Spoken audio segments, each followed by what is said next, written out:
सबसे पहले सब्सक्राइब करें, लाइक करें और बेल घंटी को दबाएं। अच्छा लगे तो सब्सक्राइब करें। चलिए हम मध्यकालीन भारत के इतिहास के बारे में समझते हैं।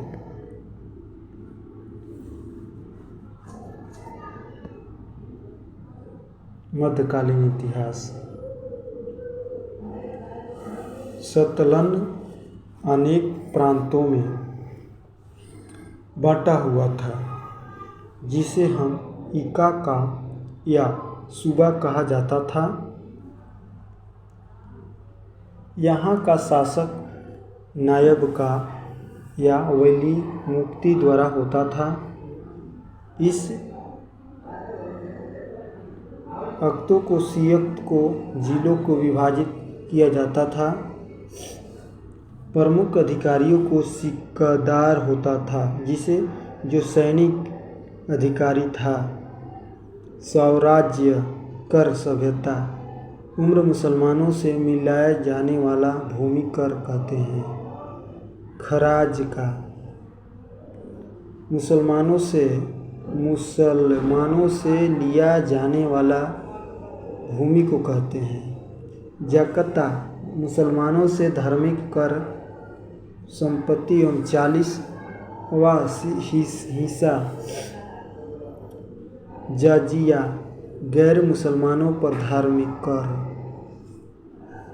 पोस्ट नोट खासकर वह लूटे गए धन, खानों अथवा भूमि में गड़े हुए खजानों से प्राप्त संपत्ति को 1/5 भाग, जिस पर सुल्तान का अधिकार था, तथा शेष 4 से 5 भाग पर उसे सैनिकों अथवा खजाने के प्राप्त करने वाले व्यक्ति का अधिकार होता था।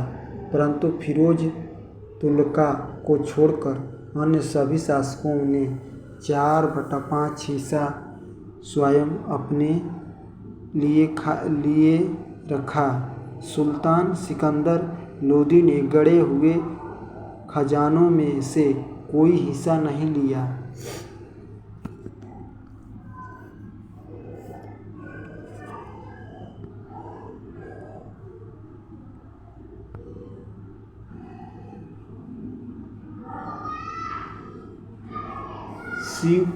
सिखों को परगनों में विभाजित किया जाता था। अमीर परगने का मुख्य अधिकारी था, जिसे मुशर्रिफा लगाने की निश्चित करने वाला अधिकारी था। एक शहर या 100 गांव को शासन की देखरेख अमीर ए सदा नामक अधिकारी करता था। जैसे एक शहर है या 100 गांव है, उसको देखभाल कौन करेगा? तो अमीर ए सादा करता था, जो अधिकारी था वो करता था।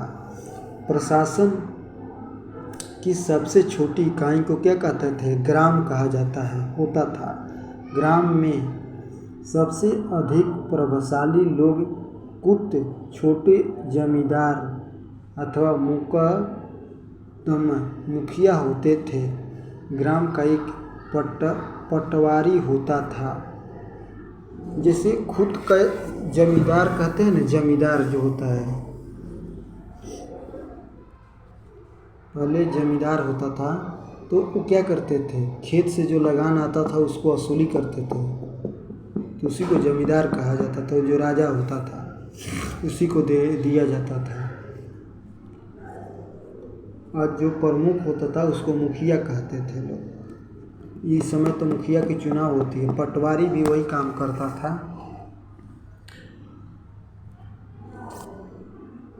सुल्तान की स्थानीय सेना को खासखेला नामक दिया गया था। मंगोल सेना के ग्रामीणों को की दशमलव प्रणाली को सल्तनत कालीन सैन्य व्यवस्था का अधिकार बनाया गया था। सुल्तान काल में बारूद की सहायता से गोला फेंकने वाला मशीन को मंगलिक तथा परवदा कहा जाता था। 10 आरोही को एक सर ए खेल कहते थे। 10 सर ए खेल को एक सिपाही सलाहकार कहते थे। 10 सिपाही सलाहकार को एक अमीर कहते थे। 10 अमीर को एक मलिक कहते थे। 10 मलिक को एक खान बोला जाता था। अलाउद्दीन खिलजी ने इकात प्रथा को समाप्त किया। किस प्रथा को? इकात प्रथा को समाप्त किया। इक्ता प्रथा की दोबारा शुरुआत फिरोज तुगलक ने की थी। सल्तनत काल में अच्छी नस्ल के घोड़े तुर्की, अरब एवं रूस से मंगाए जाते थे। हाथी मुख्यतः बंगाल से मंगाई जाती थी। जो सेना में भर्ती होता था ना, उस समय तुर्की और रूस से अच्छे नस्ल के घोड़े को मंगाया जाता था और बंगाल से हाथी को मंगाई जाती थी। शतरंज किन कानून शरीयत का कुरान एवं हदीस पर आधारित था।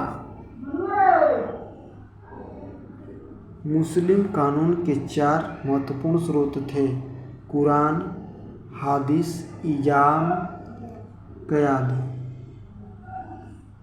सुल्तान सप्ताह में 2 बार दरबार में न्याय करने के लिए उपस्थित होता था। सल्तनत काल में लगभग निर्धारित करने के मिश्रित प्रणाली को मुफ्त कहा जाता था। भूमि की नाप जोख करने वाले के बाद क्षेत्रफल के आधार पर लगान का निर्माण महसास काल कहा जाता था। इसकी शुरुआत अलाउद्दीन ने की थी। पूर्णतः केंद्रीय निर्माण करने वाली भूमि खालसा भूमि कहलाती थी। अलाउद्दीन ने दान दी गई अधिकांश भूमि को छीनकर खालसा भूमि में परिवर्तन कर दिया। सुल्तान काली ने मुद्रा व्यवस्था को चांदी के टंके और तांबे के दिहर हमद पर आधारित थी। देओल सल्तनत काल में अंतर्राष्ट्रीय बंदरगाह के रूप में प्रसिद्ध था।